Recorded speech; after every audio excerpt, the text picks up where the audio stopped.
Every doubt in your mind is a lie holding you back. And I'm going to show you why. You've been believing it and how to finally break free. Let me tell you something important, something most people never realize. The most dangerous thought in your life doesn't sound negative at all. It doesn't scream fear. It doesn't announce weakness. In fact, it feels smart. It feels responsible. It feels like it's trying to protect you. This thought says, be careful. It says, don't rush. It says, maybe later. And because it sounds reasonable, you trust it. You listen to it. You obey it without questioning where it's actually leading you. This thought convinces you that staying where you are is wisdom, not fear. It wraps hesitation in the language of logic. It tells you that waiting is maturity, that avoiding risk is intelligence, that settling is realism. And slowly, without you noticing, it begins to shrink your world. You stop going after what excites you. You stop saying what you really feel. You stop trying things that matter to you. Not because you can't, but because this thought has made comfort feel safer than growth. The problem is, this thought never tells you the full truth. It never tells you that it's stealing time from you. It never tells you that while you're being careful, life is moving on without your permission. It never tells you that safety can become a cage when you live in it too long. This thought makes you believe that one day you'll feel more ready, more confident, more prepared. But that day never arrives. Because readiness is not a feeling, it's a decision. And here's the most dangerous part. This thought feels like you. It feels like your voice. It feels like your personality. So you don't argue with it. You don't challenge it. You assume it's truth. You assume it knows you better than your dreams do. And every time you listen to it, you reinforce it. Every time you choose comfort over courage, you teach this thought that it's in control. Over time, your life begins to reflect this thinking. Not in dramatic ways, but in quiet ones. Missed chances, unspoken words, delayed plans. You look back and tell yourself, I played it safe. But deep down, you know the truth. You didn't play it safe, you played it small. And the regret doesn't come from failing. It comes from never fully trying. Understand this clearly. A thought that only protects you from risk will also protect you from growth. A thought that keeps you safe will keep you stuck. And the cost of listening to it is not immediate pain, it's long-term dissatisfaction. It's the slow realization that you lived within limits that were never real. The moment you see this thought for what it is, its power weakens. Because it was never wisdom, it was fear pretending to be logic. And once you recognize that, you stop letting it decide your life. Now let's go deeper. Because this thought doesn't just stop you from acting, it rewrites the way you see yourself. After enough time listening to it, you don't just hesitate. You start identifying as the kind of person who doesn't. You don't take risks. You don't speak up. You don't go all in. And not because you're incapable, but because this thought has quietly trained you to lower your expectations of yourself. At first it shows up as caution, then it becomes habit, and eventually it becomes identity. You stop saying, I'm afraid to try, and start saying, that's just not me. You convince yourself that confidence belongs to other people, that boldness is for a different personality type, that courage skipped your name. And the scariest part? You begin to believe this story without ever questioning who wrote it. This thought is clever. It doesn't attack your ability directly. It attacks your self-image. It makes you interpret every delay as proof that you're not ready. Every mistake is evidence that you're not cut out for more. Over time, your inner dialogue becomes smaller. You don't ask, what do I want? You ask, what can I handle? And those are two very different questions, with two very different lives on the other side. And because your mind wants consistency, it starts filtering reality to support this belief. You notice every failure. You magnify every flaw. You ignore every small win. Even when you do something brave, you downplay it. Even when you succeed, you say it was luck. This thought keeps moving the goalpost so you never feel qualified to step forward. This is how people live below their potential, without ever feeling like they're failing. From the outside, everything looks fine, but inside there's a quiet dissatisfaction that never leaves. A feeling that you're capable of more but somehow unable to access it. And that feeling doesn't come from lack of talent. It comes from a mindset that has been conditioned to doubt itself. Here's the truth you need to hear. You were not born seeing yourself as small. That perception was learned. It was built through repetition, through listening to a thought that mistook fear for truth. And anything that is learned can be unlearned. The moment you separate who you are from what you think, everything changes. You realize that self-doubt is not your personality, it's a pattern. And patterns don't define you. They can be broken, because you are not the voice in your head. You are the one who decides whether to listen to it. Now understand this thought doesn't just change how you see yourself. It quietly changes how you live your days. It trains you to delay your life. You start believing that someday, when you feel ready, when conditions are perfect, when confidence magically appears, then you'll move. But that day never comes. And not because you're lazy or broken, but because this thought has convinced you that readiness comes before action, when in reality it only ever comes after. So you wait. You wait to feel motivated before starting. You wait to feel confident before speaking. You wait to feel fearless before trying. And in that waiting, life keeps moving without you. Opportunities pass quietly. Moments expire. Doors close, not with noise, but with silence. And the most dangerous part is that nothing dramatic happens. No big failure. No obvious loss. Just slow stagnation. This thought loves comfort. It disguises itself as being realistic. It tells you not to rush, not to push, not to risk embarrassment. It says stay where you are. You're safe here. But safety, when it becomes permanent, turns into a cage. And most people don't realize they're trapped because the bars are invisible. Their life looks stable on the outside, but inside they feel restless, unfulfilled, and quietly disappointed with themselves. And here's the cruel trick. The more you delay action, the louder this thought becomes. Every time you don't act, it says, see, you weren't meant to. Every time you hesitate, it whispers, good thing you didn't embarrass yourself. And slowly, hesitation feels normal. Playing small feels reasonable. You don't even remember what boldness felt like anymore. But let me tell you something important. Clarity does not come before movement. Confidence does not come before action. Strength does not come before struggle. They are built through action. Every person you admire didn't wake up fearless. They moved while afraid. They spoke while uncertain. They acted while doubting themselves. The difference is not that they didn't hear this thought. The difference is they didn't obey it. You don't become ready by thinking. You become ready by doing. You don't silence doubt by waiting. You silence it by proving it wrong through experience. And yes, it will feel uncomfortable. Yes, you will feel exposed. But discomfort is not danger, it's growth asking for permission. If you keep waiting for the moment, you feel like the confident version of yourself. You'll wait forever. That version of you is not waiting somewhere in the future. It's created in the moments. You choose to act despite fear. And the moment you stop postponing your life, the moment you move even while doubting yourself, that thought begins to lose its grip, because action is the one thing it cannot survive.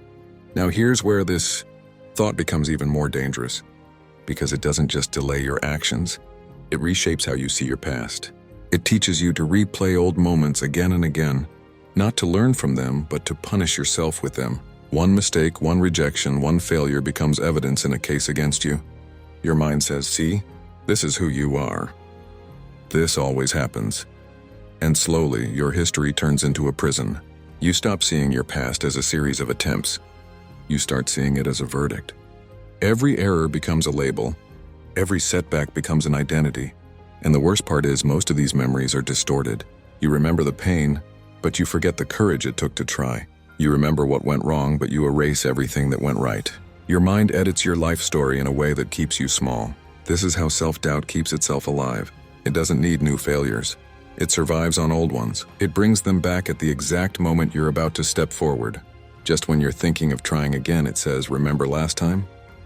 And suddenly, the past feels more real than the present. You feel the same fear, the same shame, even though the moment is long gone. But here's the truth most people never realize. Your past is not a prophecy. It is not a pattern unless you keep repeating it. A mistake is not a message about your limits, it's information about your process. But when you let this thought control you, you stop asking, what did this teach me? And start saying, this proves I can't. And that belief quietly changes your behavior. You stop taking chances where you might fail again. You avoid situations that remind you of old pain. You choose paths that feel emotionally safe but spiritually empty. And over time, you confuse familiarity with destiny. Just because something feels known doesn't mean it's meant for you. What you need to understand is this. The version of you who failed back then is not the version standing here now. You've lived more life. You've learned more. You've endured more than you realize, but if you keep judging yourself by outdated versions of who you were, you'll never give the present you a fair chance. Growth requires a different relationship with the past. Not denial. Not regret perspective. You don't carry your past to chain yourself to it. You carry it to understand how far you've come. And the moment you stop using your history as proof of your weakness, it becomes proof of your resilience. You are not reliving your past because it defines you. You're reliving it because you haven't yet decided to rise above it. And the day you stop letting yesterday speak louder than today is the day this thought finally loses its power. And here's where this thought becomes even more subtle and even more destructive because it starts disguising itself as realism. It stops sounding like fear and starts sounding like logic. It says, I'm not scared. I'm just being practical. It tells you that you're simply protecting yourself, avoiding disappointment, managing expectations. But what it's really doing is convincing you to lower your standards for your own life. You begin to negotiate with your potential. You tell yourself you don't need that much success, that much growth, that much fulfillment. You start shrinking your dreams until they fit comfortably inside your fears. And because it feels reasonable, you don't fight it. You accept it. You call it maturity. You call it wisdom. But deep down, something feels wrong, because your soul knows you're settling.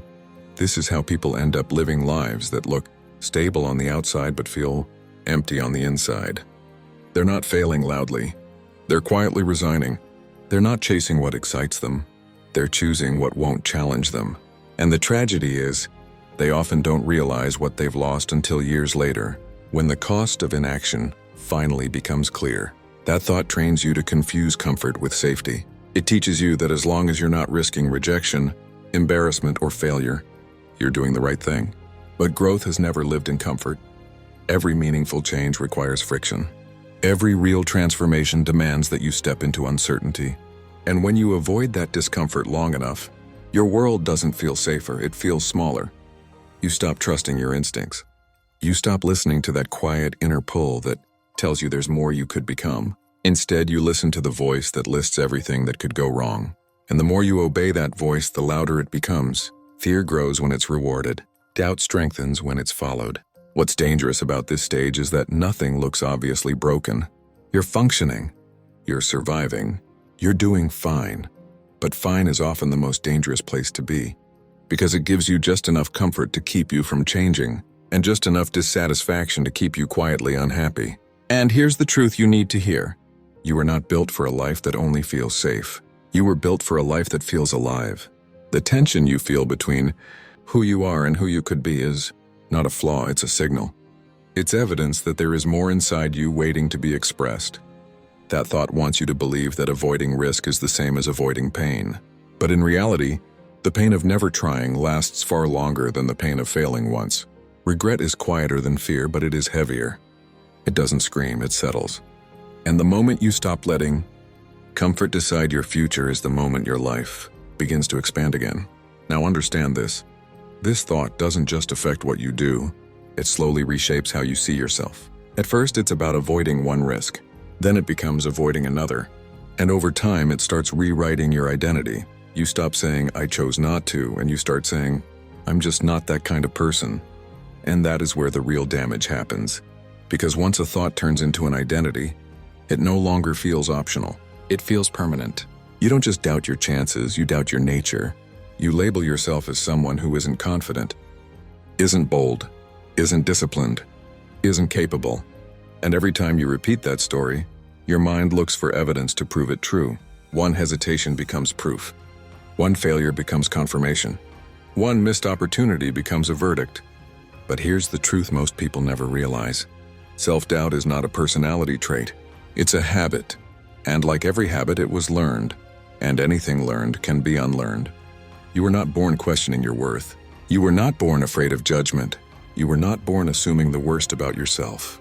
These patterns formed over time, through experiences, comparisons, criticism, and moments where playing small felt safer than standing out. And because they developed gradually, they feel natural. But familiar does not mean true. This thought survives because you keep listening to it without questioning it. You treat it like a wise advisor, when in reality, it has never taken you anywhere new. It has never expanded your life. It has never introduced you to your potential. All it has ever done is keep you where you are. And notice this. Self-doubt never tells you the full story. It only shows you your weaknesses, never your resilience. It reminds you of your past mistakes, but conveniently forgets the times you adapted, survived, and grew. It magnifies uncertainty and minimizes progress. It's selective, not honest. The moment you begin to see self-doubt as a behavior rather than a truth, its power starts to weaken. You stop arguing with it emotionally and start observing it consciously. You notice when it shows up.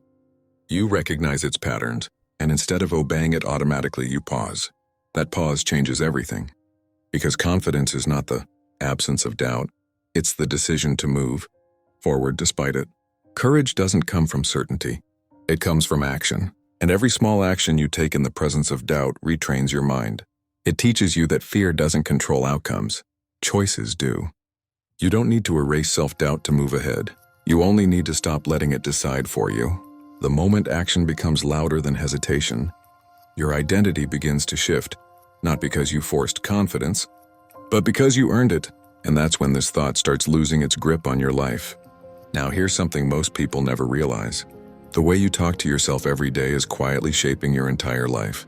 That thought that keeps telling you, you can't do this, or you're not ready, it's not just a fleeting worry, it's a script you've been rehearsing nonstop. And when you repeat it enough, it becomes the lens through which you see every challenge, every opportunity, every interaction. It colors your world without you even noticing. The problem is that most people treat this internal dialogue as fact, when in reality it's just habit. It's learned behavior, patterns formed over years of doubt, fear, and comparison. Every time you give it attention, you're reinforcing it. Every time you believe it without question, you're letting it dictate your limits. That is why the strongest versions of ourselves often never emerge. They're buried under decades of whispered "you can't" and "not good enough." But here's the liberating truth. If your mind has been trained to doubt, it can also be trained to support you. It's like a muscle. You've been exercising it in one direction for years, and now it's time to change the exercise. You start small. You catch that thought in real time. You ask yourself, is this true? Or am I just reacting to old programming? And suddenly, you shift from being a passive victim of your thoughts to an active participant in your life. Action is the key here. You can read all the motivational quotes, watch all the speeches, even write affirmations, but if your actions don't align, the mind will quietly laugh and go back to its old ways. Action rewires belief. Action proves to yourself that capability is not in theory, it's in practice. Each step, each small win, no matter how minor it feels, weakens that recurring negative thought. It replaces doubt with experience, fear with familiarity, hesitation with momentum. And notice this, the more you act despite doubt, the more your mind starts to respect you. It realizes that your choices no longer bow to fear. That thought that once ruled your decisions now becomes just another voice, background noise rather than law. You begin to see that your life isn't controlled by the shadows of old thinking, but by your willingness to step forward anyway. Finally, understand this. Growth does not happen in the absence of fear. Strength is not the absence of doubt. True power is learning how to move through the doubt, how to make it serve rather than limit you. Once you internalize that, once you act consistently despite the whispers of fear, you'll notice something profound. The narrative that once imprisoned you starts to fade, and in its place a clearer, stronger, unstoppable version of yourself begins to emerge. This is how you take control, not by waiting for doubt to disappear, but by showing up anyway. Your life isn't just a single idea, it's a pattern, a habit that your mind has repeated so often that it feels permanent. But here's what most people fail to realize. Nothing in your mind is permanent. Thoughts are not rules, they are signals. They're notifications of what your mind has been trained to believe. And like any habit, they can be retrained, reshaped, and ultimately replaced. The first step is awareness. You have to notice when that destructive thought arises. Don't fight it, don't shame yourself for having it, just observe it. Awareness is power. By observing, you stop being a passive victim and start being an active participant in your own mind. Once you recognize it, you can question it. Ask yourself, is this thought serving me or is it keeping me small? Most often you'll realize it's the latter, and that recognition alone is the beginning of liberation. Next comes the conscious replacement. You cannot simply ignore a thought and expect it to disappear. The mind is stubborn, and it will repeat what it knows best. You have to deliberately feed it a stronger, more empowering narrative. When the thought says, "You can't," you respond with, "I am capable, and I will prove it to myself." When it says, "You'll fail," you answer, "Failure is feedback, not defeat." Over time, these conscious responses overwrite the old patterns. Your mind begins to work with you instead of against you. Action reinforces this change. Thoughts alone aren't enough. You need to act in alignment with the new belief you are cultivating. Every small step you take toward what you once feared proves to your mind that the old story is no longer valid. Momentum grows from these steps, and with it, your confidence multiplies. The more you act despite doubt, the less power that destructive thought holds. And here's the profound truth. This process doesn't just remove a negative thought. It transforms your identity. You stop seeing yourself as someone limited, as someone defined by fear, hesitation, or insecurity. You start to see yourself as someone capable, resilient, and unstoppable. That one thought that once dominated your life becomes a distant memory, a reminder of how far you've come rather than a force that controls your future. Ultimately, breaking free from that thought is not a one-time victory. It's a daily practice. Each moment of awareness, each conscious choice to respond differently, each step forward is a brick in the foundation of your new life. You are not powerless. You are not trapped. You are not defined by a single idea. You are a mind capable of change, growth, and greatness beyond what you've imagined. The moment you embrace that truth, the moment you take responsibility for your thoughts, instead of letting them control you, is the moment your life truly begins. This is how you reclaim your power, and nothing can stop you from rising. The moment you stop believing your own doubts is the moment you meet the real, unstoppable version of yourself.